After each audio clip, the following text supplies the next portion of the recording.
There's a cultural shift going on thanks to the sharing economy, because we now realize that we've got an actual alternative to ownership. What we see occurring nowadays is that thanks to the internet, we can now actually have access to people's properties, such as their cars, but also their houses and their goods, without the need to own them. There's 8 million cars in the Netherlands that stand idle 90% of the time. Doesn't make any sense. We are a peer-to-peer car sharing platform. In essence, that means that we connect supply and demand. So people who want to rent a car, we connect them to people who have a car but want to rent out their car.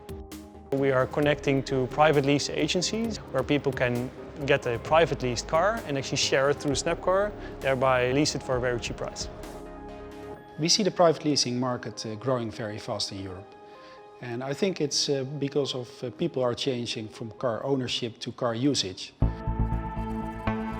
We have more and more customers in there every day.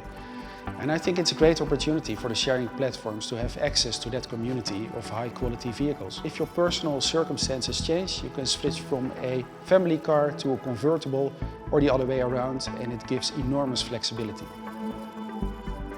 What actually drives the will to sign up or to actually continue sharing are in fact the relational aspects that come with sharing. So the experiences, the motivations you attach to the other party who you're sharing your prized possessions with. What we see is that people rent cars in a certain neighborhood. So there's actually a neighborhood effect where people get to know each other and actually meet each other sometimes offline out of the platform as well, to connect or see each other in the supermarket and actually have a small chat.